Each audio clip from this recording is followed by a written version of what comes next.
সুপ্রভাত, কেমন আছো তোমরা সবাই? সকাল সকাল ব্লগটা শুরু করলাম। চা খাওয়া হয়ে গেছে, নটুকে খাওয়ানো হয়ে গেছে। এখন আসছি রান্না পর্বে।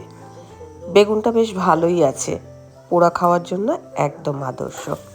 একদিক দিয়ে ভাত চেপেছে, একদিক দিয়ে আলু সেদ্ধ চাপিয়েছি, আর একদিক দিয়ে বেগুন পোড়ার প্রস্তুতি নিচ্ছি। ঠান্ডাটা বেশ কমেছে, হাত পানের একটু কাজ করা যাচ্ছে। কদিন তো একদম জড়সড় হয়ে থাকতে ইচ্ছা করছিল, মনে হচ্ছিল কিচ্ছু করবো না, শুধু লেপ কম্বলের তলায় শুয়ে থাকবো। কিন্তু তার কি আর উপায় থাকে বলো? এই দেখো, ব্রোকলিগুলো কেটে নিচ্ছি, আজকে ব্রোকলিও হবে। আজ হচ্ছে মৌনী অমাবস্যা, পাশের বাড়ি রত্না ও পুজো করবে, তাই সন্ধেবেলা ওদের বাড়ি ভোগ খাওয়ার নেমন্তন্ন। এবেলার রান্নাটা তো করতেই হবে, এছাড়া শ্রেয়ার নাইট ডিউটি চলছে, টিফিন নিয়ে যাবে, খেয়ে যাবে, সেই জন্য ব্রোকলি দিয়ে একটা কিছু করব ভাবছি। টমেটোর ওপরের যে পোড়া অংশটা ধুয়ে পরিষ্কার করে নিলাম। বেগুনটাও একবার জলে ডুবিয়ে খোসাটা ছাড়িয়ে নিচ্ছি।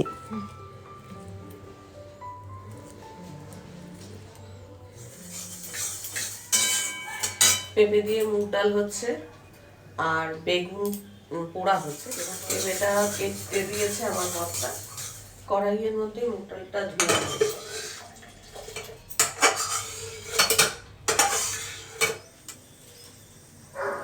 রান্না করতে করতে বেগুনটা ছাড়িয়ে নিচ্ছি, পোড়ানো হয়ে গেছে। বেগুনের খোসাটা ছাড়িয়ে এখন বেগুন ভর্তাটা আমি মাখিয়ে নেব। আজকের বেগুন ভর্তার মধ্যে আমি একটু আলু ব্যবহার করব। আলুটা সেদ্ধ করে নিয়েছি। আজকে বিশেষ কিছু রান্নাবান্না করব না, তার কারণ হচ্ছে আজকে আলমারিটা গোছাবো মনে মনে প্ল্যান করেছি। 1 নম্বর হচ্ছে আলমারিটা একটু এলোমেলো হয়ে আছে, একটু নতুনভাবে গোছাবো। আর 2 নম্বর হচ্ছে এসির যে বিলটা, সেই বিলটা আমি খুঁজে পাচ্ছি না। কেননা 1 বছরের মধ্যে এসি সার্ভিসিং করাতে হবে।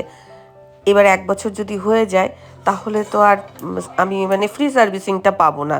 তাই শ্রেয়া বারবারই বলছিল যে মা, সময় চলে গেলে কিন্তু আর করে দেবে না, আর এরপর তো গরম পড়ে যাবে, তখন ওরা যখন ডাকবো তখন হয়তো আসবে না।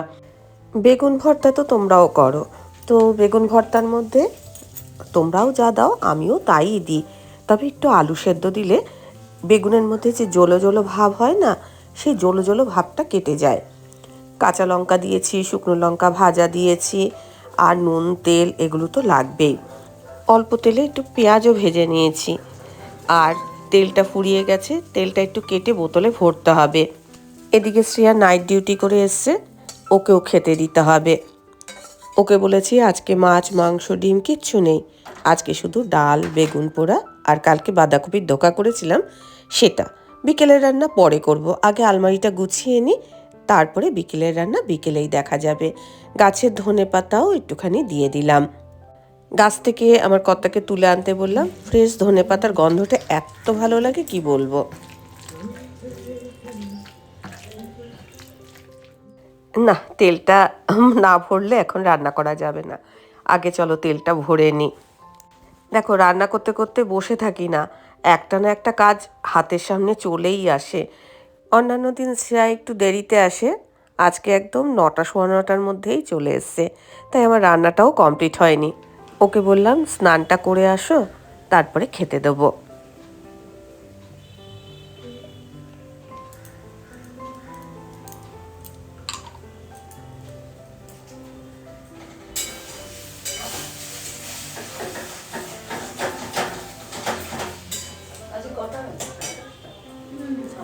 ঠিক আছে, তুমি একটু আগে এসো,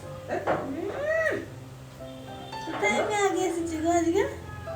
আমি সময় আসি, কখনো কখনো 10টাতেও তো আসি। এই দুদিন আমার লেট হয়েছে।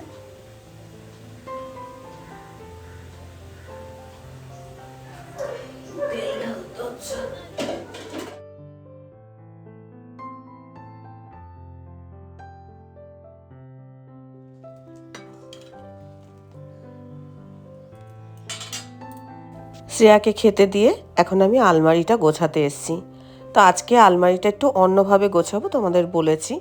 প্রত্যেকটা কাপড়কে এই একইভাবে রোল করব। কাপড়ের পাড়ের দিকটাকে আমি জয়েন করছি আর তারপরে রোল করে নিচ্ছি। পাটটাকে মুড়ে দিচ্ছি, দেখো কিভাবে করছি। আমি করছি বলে তোমাকে করতে হবে এমন কোনো কথা নেই। তোমার যদি মনে হয় এইভাবে করলে সুবিধা হবে তাহলে তুমি করতে পারো।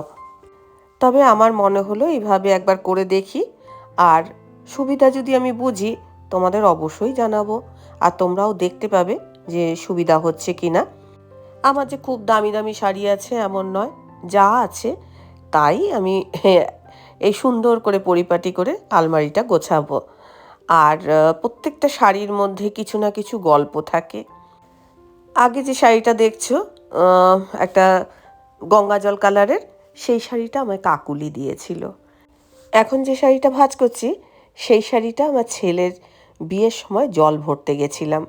সাধারণ সাধারণ শাড়ি, আর শাড়িতে কিন্তু মানুষের পরিচয় হয় না, পরিচয় হয় তার গুণের, তার ব্যবহারের। আমি তোমাদের সঙ্গে অনেক সময় গল্প করেছি যে এককালে আমার খুব একটা ভালো শাড়ি ছিল না, একদম সিনথেটিক শাড়ি পরেও বিয়েবাড়ি কাটিয়েছি। তো এখন অনেক শাড়ি হয়েছে ঠিকই, কিন্তু আফসোস হয় না যে সেই শাড়ি পরেও আমি কিন্তু বেশ গর্বের সঙ্গে তাঁতের শাড়ি পরে বিয়েবাড়ি কাটিয়েছি, ভালোই কেটেছিল। তবে তোমাদের একটা কথা বলবো, তোমার যদি আত্মীয় স্বজন বন্ধু বান্ধব বা পরিচিত কেউ এরকম কম দামি শাড়ি পরেও বিয়েবাড়িতে যায়, তাকে উৎসাহ দিয়ে বলবে খুব সুন্দর দেখাচ্ছে। দেখবে তার মধ্যে কোনো হীনমন্যতা আসবে না, তার বরং মনটা আনন্দে ভরে যাবে। আর হ্যাঁ, আলমারিটা গোছাতে গোছাতে কিন্তু আমি এসির বিলটা পেয়ে গেছি। আসলে বাবানের বিয়ের পর আলমারিটাকে গুছিয়েছিলাম, 7 মাস মতো হয়ে গেছে বাবানের বিয়ে হয়েছে, তারপর আলমারিতে আর হাত দেওয়া হয়নি, এলোমেলো তো হয়ে গেছিলই। নয় নয় করে এখন আমার কাপড়ের সংখ্যা অনেক, কিন্তু আমি খুব দামি দামি কাপড় কোনো সময় সেরমভাবে কিনি না। আমার মা শাশুড়ি মাকে দেখেছি যে একটা বয়সে তাদের খুব একটা শাড়ি ছিলও না। আমার শাশুড়ি মার তো লাল ফেরে শাড়ি পরেই জীবন কেটে গেছে। একদম শেষ বয়সে সে কয়েকটা ভালো কাপড় পেয়েছিল, তাও আবার হাতে গোনা কয়েকটা। মার ক্ষেত্রেও তাই। আমার মাকেও দেখেছি সেরকম না, কাপড়ের সংখ্যা বেশি ছিল না, ট্রাঙ্কে না কয়েকটা কাপড়, প্রত্যেকটা কাপড় রোল করে নিয়েছি। আর দেখো একটার পর একটা কাপড় সাজিয়ে রাখছি। তবে একটা কথা কি জানো তো, সুখের পরে দুঃখ, দুঃখের পরে সুখ। তোমার কোনো একটা সময় হয়তো দুঃখে কাটবে, আবার তোমার সুসময়ও আসবে। একটা জীবনের মধ্যে সব কিছু কিন্তু ভগবান পরীক্ষা করে নেয়। আর এই শাড়ি গোছাতে গোছাতে যে আমার কত সময় হয়ে গেছে, সে মাঝে দিয়ে উঠলো, উঠে বলল তুমি কি করছো? আমি বললাম যে আলমারি গোছাচ্ছি, এসো একবার দেখে যাও কেমনভাবে আমি আলমারি গোছাচ্ছি। ও একটা ঝলক দেখে গেল, বলল যে আমার খুব ঘুম পাচ্ছে, আবার কি ঘুমিয়ে পড়লো।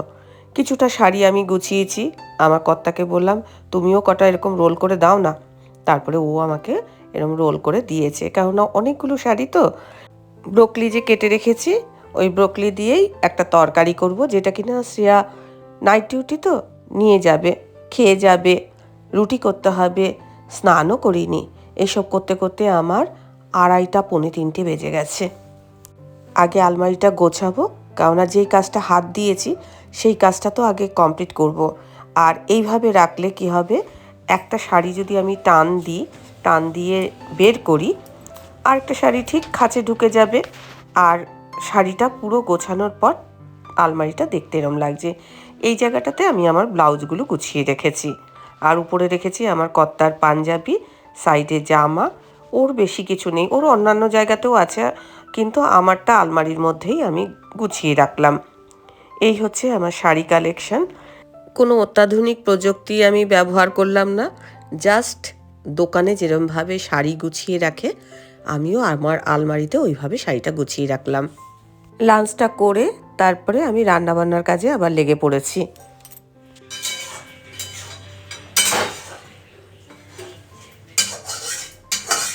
এটাই হচ্ছে আমাদের ডিনারের মেনু। এখন বাজে হচ্ছে 4:05। এই 4:05 মানে 4টে বেজে গেছে, এটা স্লো। তো একবারে রুটি টুটি করে তারপরে আমি রেস্ট নেব। আলমারিটা গোছাতে গোছাতে অনেকটা সময় হয়ে গেছে, যার জন্য একবারে কাজ সেরে তারপরে আর কি রেস্ট নেবো মনে মনে ভাবছি। প্রত্যেকটা শাড়ি ওইভাবে রোল করে করে রাখতে হয়েছে, তো অনেকটা সময় লেগে গেছে। একটা করে কাপড় টানলে আরেকটা কাপড় ঠিক সেট হয়ে যাবে, আর প্রত্যেকটা কাপড় দেখা যাচ্ছে না। আমি দেখেছি যে ধরো বড় বড় দোকানে জামা কাপড়গুলো ঠিক এইভাবেই রোল করে করে রাখে।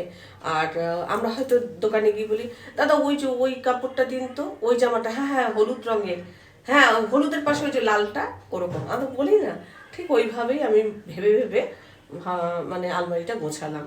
দেখি যদি সুবিধা হয় তো তোমরাও করতে পারো, দেখা যাক। আমাদের পাশের বাড়িতে আর কি ওই রত্নাদের বাড়িতে কালী পুজো হচ্ছে, তো দেখি বিকেলবেলা একবার যাব, যেতে বলেছে। ওদের বাড়িতে যাব প্লাস লাইব্রেরিতে যাব। দেখি লাইব্রেরি থেকে ঘুরে এসে ওদের বাড়িতে যাব, এটা মনে মনে ভাবছি। দেখি মানে কত দূর কী করতে পারি। আর কাজ অনেক পড়ে আছে। মা ডায়লগ দিত আর কি, কাজসাইরা বসি শত্রু মাইরা হাসি। তো সেই আজকে আর কি আমি মনে মনে ভাবছি, কাজসাইরা বসি শত্রু মাইরা হাসি। তো সেই ডায়লগটা মনে পড়লো এবং অ্যাপ্লাই করছি। একবারে কাজটা সেরে তারপরে আমি নিশ্চিন্তে বসবো। কম কম আছে, একটু কাজ করাও যাচ্ছে। রত্নাদের বাড়ি যাবো বলে কাপড় চয়েস করছি, তো এই কাপড়টাই পরে যাব মনে মনে ভাবছি। এক হাতে ক্যামেরা ধরেছি আর এক হাতে কাপড়টা বের করছি বলে এইভাবে বের করতে হলো।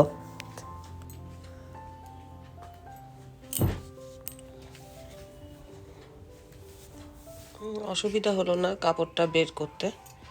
চলো, ঘড়ির কাঁটায় 8:45 বাজে, তো এই রেডি হয়ে নিয়েছি। ঢাকের আওয়াজ পাচ্ছ নিশ্চয়ই। তো পাশের বাড়িতে কালী পুজো, সকাল থেকে অনেকবারই বললাম, সেখানেও যাব। তার আগে একটু লাইব্রেরিতে যাব, ওখান থেকে আমি আমার কর্তা দুজনে আসবো। আর শ্রেয়া তো যেতে পারলো না, শ্রেয়ার ডিউটি আছে। তো আগে লাইব্রেরি যাব, তারপরে এখানে যাব। আর গায়ে মনে হচ্ছে একটা চাদর নিলে ভালো। অবশেষে এই চাদরটাও নিয়ে নিলাম, যদি ঠান্ডা লাগে। কারণ বাইরে ঘরের ভেতরে আছি, তো এখন ওদের পুজোটা কোথায় হচ্ছে, ঘরে হচ্ছে না বাইরে হচ্ছে বুঝতে পারছি। লাইব্রেরিতে নাটক দেখলাম, দু একটা সংলাপ আমারও আছে সিক্রেট। পরের সপ্তাহতেই মানে এই রবিবার তো, আজকে রবিবার, পরের রবিবার নাটক 25 তারিখ, 25শে জানুয়ারি। তো যাই হোক, এই এখন এখানে এলাম। এবার মিষ্টি দোকানে যাব, ওখান থেকে মিষ্টি নেবো, নিয়ে তারপর রত্নাদের বাড়িতে যাবো, ওই পুজোর ওখানে। আর কিছু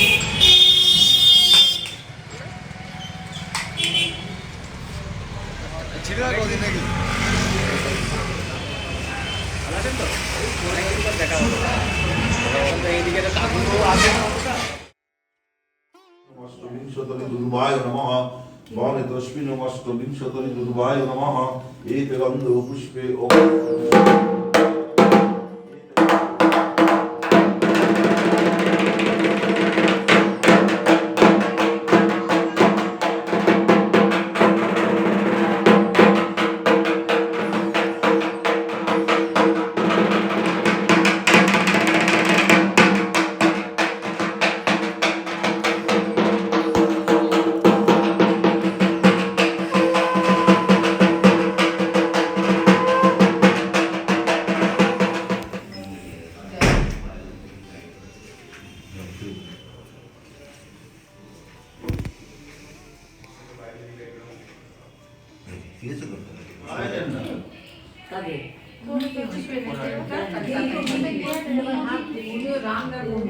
ঠিক আছে।